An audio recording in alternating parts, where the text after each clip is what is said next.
Welcome back, SoleNSons Nation. We're back with another video. What's it on today, Dad?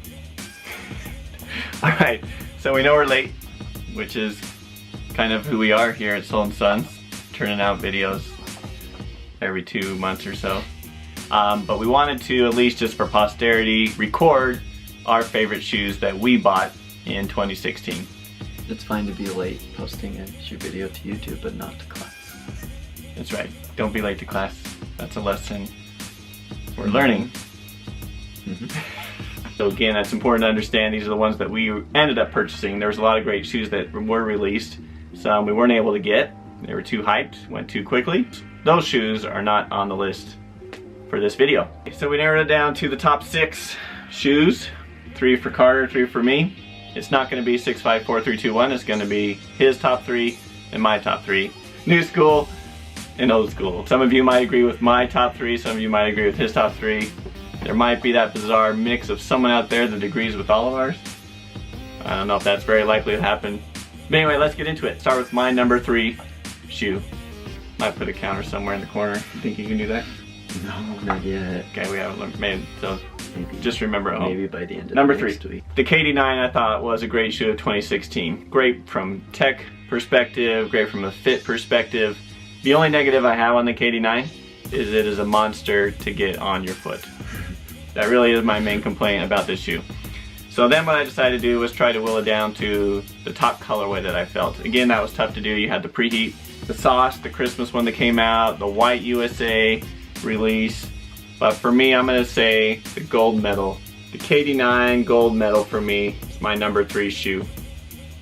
I just love the colorway. I'm a fan of USA colorways. And then this navy blue, gold, red, even came with extra laces. Even has your icy bottoms, pulling off the look. Got a gold speckling going on in the fly knit. I think this is the best fly knit Nike's ever done on a basketball shoe. So for me, the gold medal, KD9, is my number 3 shoe of 2016. So my number 3, I didn't want to go, I guess, all 3 of the same brand. So I went one with, I guess each one is a different brand, but so with my number 3, I went with, was kind of the king of 2016 until about June, and then there's a new king.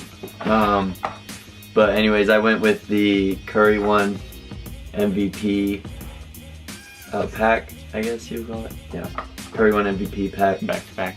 Back to back, yeah. So I went with this one just because, as some of you know, gold is my favorite color on shoes, and I did a review on this shoe, so I don't want to go too in detail, but I just really think it's a nice shoe, and I just love all the little details in there, and it's just a great shoe. So my number 3, Curry One MVP pack. All right, my number 2 shoe of the year, representing the Jordan brand. So many. The only Jordan brand in this list. Oh, spoiler. A lot of great Jordans released this year. I could have pulled a lot of different ones into this. This one just has special meaning to us. So this one is the Jordan 7 Dornbecker that was released in December. So Jordan 7 Dornbecker, the reason why this one's important to us, the kid who designed this has hemophilia, which is a bleeding disorder. And that means something to us because Carter here actually has hemophilia. Newsflash, we haven't told any of you that in the videos so far. Breaking news. Breaking news, that's right. And so obviously this one is special to us, has a lot of meaning. If it wasn't involved with hemophilia, this would not be my top 2 shoe. But it is, and so it is my number 2 shoe. I had to get a Jordan in here. So spoiler alert, it's my number 1 shoe is not a Jordan. Yeah, that's right. But even though, I still even love the shoe itself, even if it wasn't related to hemophilia. I think the color blocking is sick. You got the black, and you have this gradient, kind of this dark red. Kind of looks like. With some black in it. You have this guitar pick here. On the sole you got a cartoon of the kid. His name is Damien. you know, playing a guitar. That's awesome that he likes rock and roll. You know, the gold and black is classic. We love that. You have this extra sparkle on the heel tab. His initials DJP on the iconic Jordan 7. You down with DJP? Crest on the back. Overall, it is a great shoe. But like I said, it has special meaning to our family, and so that's why for me, number 2 on the list, the Jordan 7 Doernbecher. My number 2 is also very special to me. I've always had this secret inner desire to be a soccer player. I'm just kidding. But no, so one of my all-time favorite shoes was the Kobe 8 Mamba Curial. So when I saw that the Kobe 11 was gonna be having a Mamba Curial, and saw that it was, because the Kobe 10 did a Mamba Curial, but that was kind of lame. It just looked dumb. But this one actually looked like it, and so my number 2 shoe is the Kobe 11 Mamba Curial. So also I did a review on this one, but I just think it looks super nice. I love the pink to purple gradient, and I think this is just awesome. There's this Nike thing. Maybe they should implement it on more shoes, I don't know. Or maybe it's just looks good on this. But anyways, I just love the way this looks. So my number 2 is the Kobe 11 Mamba Curial. 2016 obviously was the year of Adidas, right? They are putting out, I think, the most innovative shoes on the market. The technology that they've had is just a winner, bar none. So then the question for me came down to which Adidas shoe am I going to pick? And so for me, obviously it's a Boost shoe.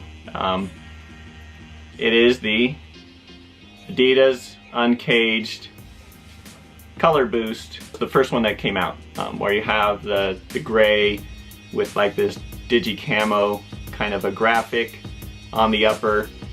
But for me, the reason why this was number 1, I love the Boost, but my main complaint with the Boost is that normally this is white. This black section here is white, which really looks nice until you start to wear it, and then over time it just gets dingy, and it's just nearly impossible to clean. And so then you're wearing a nice and comfortable shoe, but it looks a little dirty. We waited a long time for the Color Boost to come out. They also released a red pair, and then later on they released a couple of others, but the black to me was a winner. I'm a fan of silver and black. Obviously, Raiders, go Raiders. It's hard to talk about the Raiders. So the black came out, and then obviously this solves that problem, right? It doesn't become dirty anymore. You still have the comfort. But then I chose uncaged over the traditional caged Ultra Boost, because for me personally, I do like the sock feel, the sock look. It has a minimal aesthetic going on, which I like. I do love the Ultra Boost caged as well too, don't get me wrong. That is another great shoe, but I do give an edge to this. I know some people don't like this collar, the ankle collar. I love it. I think it's great. I'm also a no-show sock kind of guy, and so that fits right in with my aesthetic there. The laces, detail in the laces, I mean, it's overall a great shoe. I wear these all the time. That was another main factor of why this was my number 1 shoe of 2016, is because it literally was my number 1 shoe. This is the shoe I wore most often throughout the year. And so for me, that's why this is my number 1 shoe of 2016. I'd just like to put it out there that I like the caged Ultra Boost better. So my number 1 shoe, it's my first of that shoe, and I don't know what else to say, but I'll just get to it. The Yeezy V2 Red. I mean, these things. Hype beast. I don't care. I am a hype beast. I mean, these are. Just kidding. I have a pair too. These are awesome. But no, so the reason why these are number 1 is number 1 because they're Yeezy. Number 2 because of this thing right here called Boost. Sorry, I'm getting excited. Number 2 because of this thing called Boost. And number 3 is because you break necks day and night anytime you wear these. So I enjoy wearing a pair of shoes that's gonna break a few necks, and these things are amazing comfort wise. Like I don't have personally a pair of Ultra Boost, but I sometimes wear his without asking. Just kidding. But no, I would say to me, I think these are more comfortable than the Ultra Boost, so I enjoy wearing these around. And the material, it's not like a Jordan Retro where you're afraid to crease it. I just like how it's just a simple prime knit, and it's like a better version of the Nike Roche Run. Oh yeah. And so I just really have enjoyed the shoe, and you gotta rock them how Kanye does. You already know. So yeah, my #1 shoe is the Yeezy 350 V2. I have no problem, you know, that being a #1 shoe right there with the Ultra Boost. I just haven't worn it as much as I've worn my Uncaged.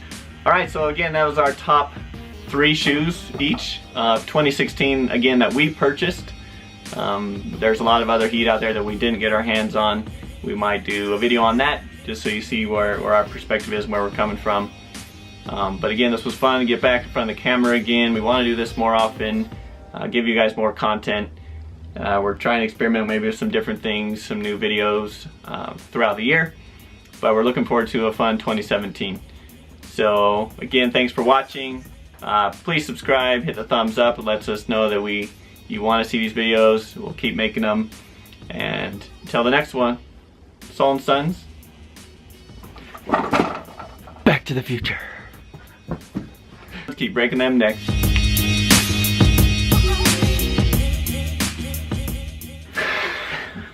I don't even remember saying that.